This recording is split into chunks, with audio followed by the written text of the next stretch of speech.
بسم اللہ الرحمن الرحیم۔ السلام علیکم معزز سامعین کرام، واقعہ کربلا میں جب 9 محرم الحرام کو پہلا حملہ ہوا تو حضرت عباس رضی اللہ تعالیٰ عنہ حضرت حسین رضی اللہ تعالیٰ عنہ کی خدمت میں آئے اور فرمایا کہ آپ نے کہا تھا ہمیں جنگ میں پہل نہیں کرنی، مگر اب دشمن نے پہل کر دی ہے۔ اگر آپ کی اجازت ہو تو میں ان کو بتاؤں کہ ہم کون ہیں اور میں کس کا بیٹا ہوں۔ تو حضرت حسین رضی اللہ تعالیٰ عنہ نے کہا، عباس اپنی تلوار مجھے دو اور ان سے کہو ایک اور رات کے لیے جنگ روک دیں۔ حضرت عباس رضی اللہ تعالیٰ عنہ عمر ابن سعد کے پاس گئے اور عمر ابن سعد سے کہا، میں عباس ابن علی ہوں، مجھے حسین ابن علی نے بھیجا ہے، وہ چاہتے ہیں کہ جنگ آج نہیں بلکہ 10 محرم کو ہو۔ بس جنگ ایک دن کے لیے رک گئی۔ جب صبح ہوئی تو لشکر حسین کی شہادتوں کا سلسلہ شروع ہوا۔ حضرت عباس حضرت حسین کے ساتھ میدان کربلا سے کبھی حر کی لاش لاتے، کبھی حبیب کی لاش لاتے، کبھی اون محمد کی تو کبھی قاسم علی اکبر کی لاش لاتے۔ بس ایک واقعہ ایسا آیا کہ حضرت عباس رضی اللہ تعالیٰ عنہ نے کہا، آقا جنگ کی اجازت نہیں مل سکتی تو مرنے کی اجازت دے دیں، اب تو ساتھی بھی مارے جا چکے ہیں۔ حضرت حسین رضی اللہ تعالیٰ عنہ نے کہا، عباس تم تو میرے لشکر کے سالار ہو، میں کیسے تمہیں اجازت دے دوں؟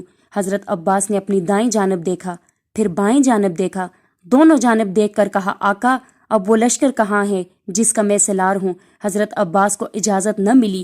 حضرت عباس اپنی تلوار کے ساتھ سر کو جھکائے ہوئے خیمے کے ساتھ کھڑے تھے۔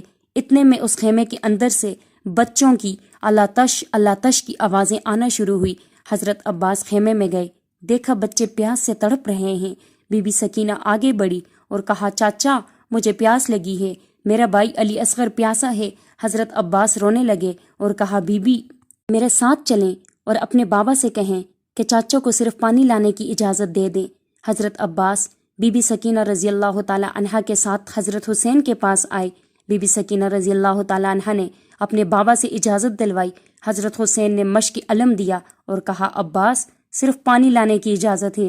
حضرت عباس نے مشق علم لیا اور جانے لگے۔ جیسے ہی جانے لگے تو حضرت حسین نے کہا، عباس ذرا آخری بار اپنی بہن سے مل لو۔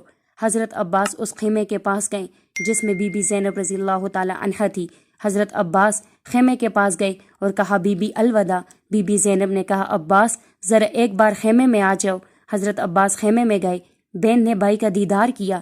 بی بی زینب نے کہا، عباس جب میں بابا کے ساتھ ایک بار کوفہ آئی تھی تو بابا نے مجھے کہا تھا، زینب آپ کو اسی کوفہ میں قیدی بنا کر لایا جائے گا۔ عباس جب بابا نے مجھے کہا تھا نہ تو مجھے یقین تھا کہ ایسا ہوگا، مگر میں سوچا کرتی تھی کس میں اتنی جرت کہ عباس کی بہن کو قیدی بنائے، مگر عباس اب جب تم نے الوداع کہا مجھے یقین ہو گیا کہ وہ وقت اب دور نہیں جب مجھے قیدی بنایا جائے گا۔ بس حضرت عباس نے بہن کو الوداع کہا اور آنکھوں میں آنسو لیے خیمے سے باہر آئے، ہاتھ میں علم لیا، کاندھے پر مشکیزہ رکھا، اپنے گھوڑے پر سوار ہوئے اور نہر فرات کی طرف چلے۔ سارے بچے خیموں سے سوکھے کوزے لیے خیموں سے باہر آئے اور نہر فرات کی طرف دیکھنے لگے۔ بچوں نے حسرت سے دیکھا کہ حضرت عباس پانی لینے جا رہے ہیں۔ حضرت عباس فرات پر اترے، پانی ہاتھ میں لیا، دیکھا اور واپس نہر میں ڈالا، مشکیزہ بھرا اور واپس خیمے کی طرف آنے لگے۔ بی بی سکینہ نے خیموں سے دیکھا کہ علم واپس آ رہا ہے۔ بی بی سکینہ نے کہا، بچوں وہ دیکھو چاچا پانی لے کر آ رہے ہیں۔ حضرت عباس تیزی سے خیمے کی طرف بڑھ رہے تھے، کسی ملعون نے دھوکے سے وار کیا اور دایاں بازو قلم کر دیا۔ اتنے میں کسی اور ملعون نے دوسرا وار کیا اور بایاں بازو بھی قلم کر دیا۔ حضرت عباس نے فوراً مشکیزہ اپنے منہ میں دبا لیا اور اپنے گھوڑے سے کہا، اے میرے ساتھی مجھے جلد خیموں کی طرف پہنچا دے۔ حضرت عباس کا گھوڑا تیزی سے جا رہا تھا۔ اتنے میں خرملہ نے ایک ایسا تیر چلایا جو سنسناتا ہوا مشکیزے میں جا لگا۔ ادھر مشکیزے کا پانی بہا، ادھر حضرت عباس رضی اللہ تعالیٰ عنہ کی ساری امیدیں ٹوٹ گئی۔ حضرت عباس نے اپنے گھوڑے سے کہا، اے میرے ساتھی اب میں اس قابل نہیں کہ میں واپس خیموں میں جاؤں۔ سواری کو مڑنے کا حکم دیا۔ جیسے ہی سواری مڑی تو ایک اور تیر آ کر حضرت عباس رضی اللہ تعالیٰ عنہ کی آنکھ میں آ لگا۔ حضرت عباس نے گھٹنوں کا سہارا لے کر تیر نکالنا چاہا، جیسے ہی سر نیچے کیا کسی ملعون نے سر پر نیزہ مارا۔ حضرت عباس زمین پر آ لگے۔ ذرا سوچیں